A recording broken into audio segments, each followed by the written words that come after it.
hazardous materials notwithstanding, I see you got here in a timely fashion. At one moment, while I confirm the cargo's condition.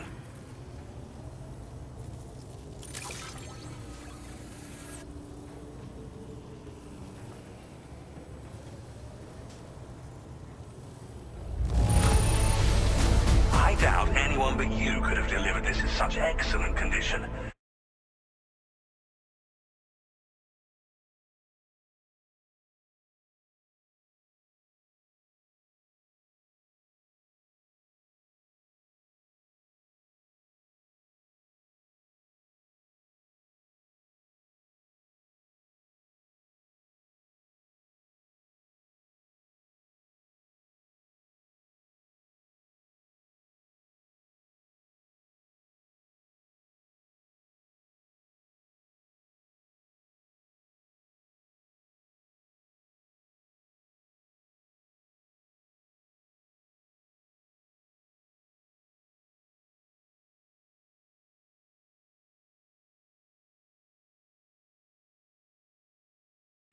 You're simply incredible. Well now, this was not a delivery I was expecting you to bring to my door.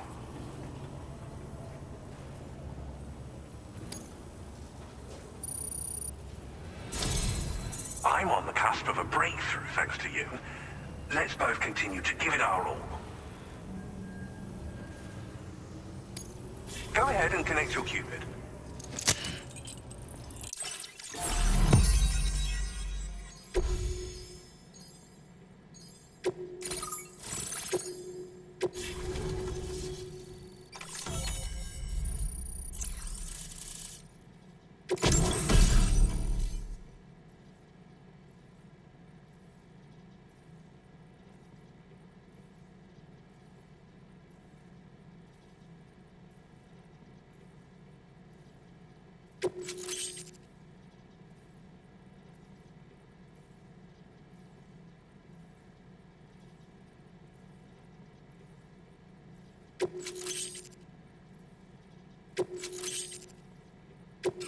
Now displaying your current order grade.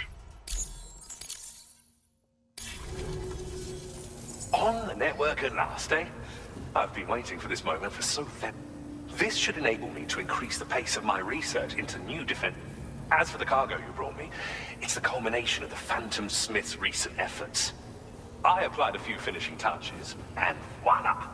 I can now share with you the data for a... It is a devastatingly powerful weapon that can be mounted onto pickup off-roaders. You'll find it deals unparalleled damage to BTs as well as ghost mechs. Which might come in handy, since it's not just armed survivalists that have been sighted recently. It's ghost mechs. It's hard to say, but Higgs might... So that's all the more reason to have weapons suited to dealing with him. Ideally, this cannon would only be effective against BTs and... Unfortunately, though, such firepower is more than enough to kill any human outright, so please use it wisely. In addition, I'm happy to share some new pickup off-roader tires that will significantly... You can swap them in and out as you like when customizing your vehicle. I highly recommend using these if you're planning to tackle a snow-covered mountain. In the wake of the Death Stranding, we've been witness to all manner of new and unknown phenomena. The research team to which I belong has worked to classify said phenomena, that we might determine which can be leveraged for practical applications. The Phantom Smith is also one of our number. The two of us shared a mentor, as it happens. The man responsible for developing the navigational systems of the DHV Magellan. His influence is largely why I study vehicles and related tech. We don't yet know why ghost mechs are able to operate outside of chiral network coverage, but we do have a working theory. And if the underlying principles of this theory prove true, we can take advantage of them. Fortunately, the cargo you've brought may well hold the answers to many outstanding questions. I strongly suspect we'll make rapid progress in the days to come, meaning you can look forward to it.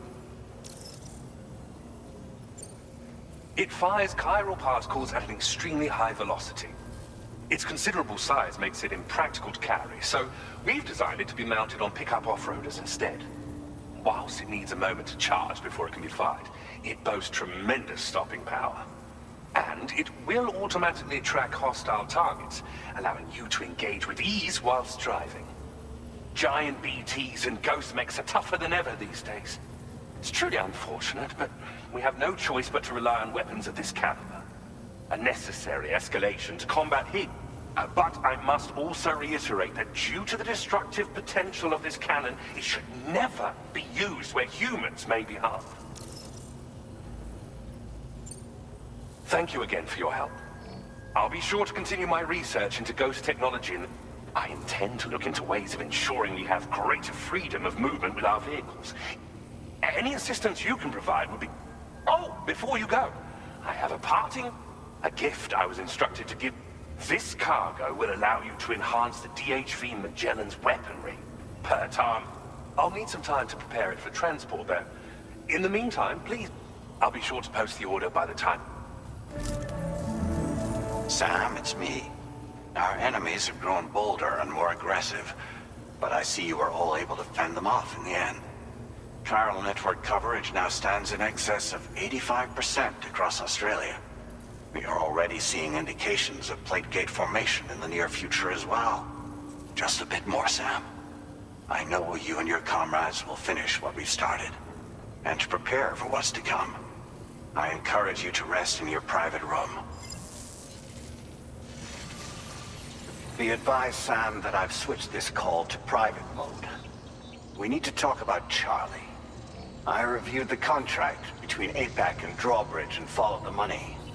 By doing so, I was able to confirm that funding for Drawbridge was provided by none other than Bridges. Though they used intermediaries to obfuscate the transactions, Bridget is undoubtedly the source of your patron's funds. In other words, Drawbridge cannot be considered as an independent civilian organization. Should these details come to light, your attempts to integrate Mexico and Australia into the Chiral network could be misconstrued as an expansionist effort. When I tasked Drawbridge with these missions, it was under the assumption that it was a non-government operation. But I, APAC, and you yourselves may have all been deceived. I will continue to pursue this investigation for now. Take this time to rest and recover in your private room.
Administering shock. Stand clear.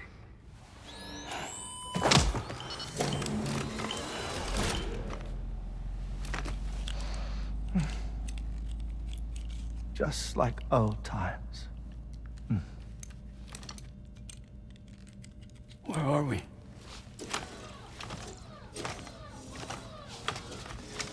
This place does wonders for my mood.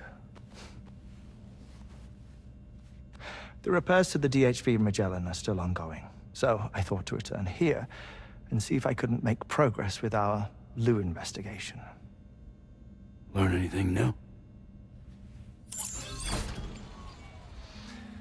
Well, at the Motherhood's facility, we managed to confirm that Lou's original serial number was none other than BB00.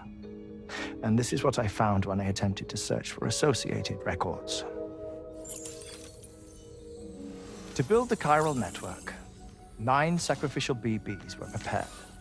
However, the network's original design required only 1. A single sacrificial BB unit, facilitating chiral communications across the entire North American continent. This approach called for what was dubbed a core bridge baby, and BB-00 was a lucky candidate assigned to play this role. However, Bridges subsequently abandoned the idea, their tests having failed to yield the desired results. And so it was that the model requiring multiple sacrificial BBs was ultimately adopted. Meanwhile, Lou was placed into storage for an extended period, and for reasons yet unknown, inherited the identity of BB-28. Records indicate that the Bridges research team was responsible for the reclassification. Were they trying to cover up the earlier experiments by falsifying Lou's production year, perhaps? Or did Bridges have some other hidden agenda? I'm afraid that remains unclear. Well, we now know Lou was born 11 years ago. There may very well have been a connection with Neil. You know, my fondness for this place isn't wholly nostalgic. It has the most delightful hot springs, you see.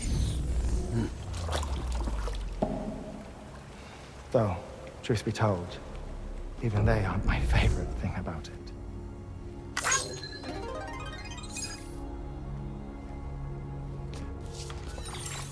If you can find the time, you should come visit. Give the old bones a soak. Oh, a warm bath does sound good. Perfect treat for a weary traveler. Anyway, I'll see you aboard the Magellan.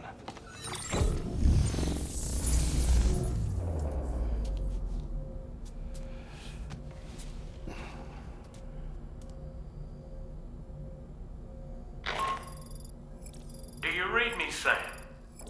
This is Tarman.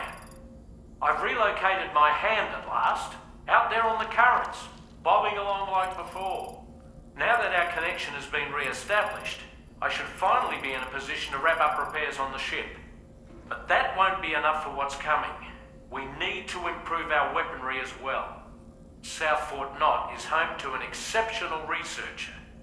It so happens that they were instrumental in the construction of this fine vessel, and they're preparing the latest and greatest weapons for our use as we speak. Just a few more hurdles, Sam. Access the South Fort Knot delivery terminal and take care of the main order for me.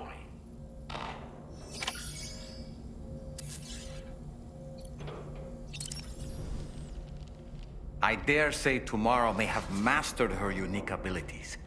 She can complete the apple aging exercise flawlessly and with remarkable consistency. It's been a boon for her confidence, and I am ever so happy for her, as I'm sure you are as well.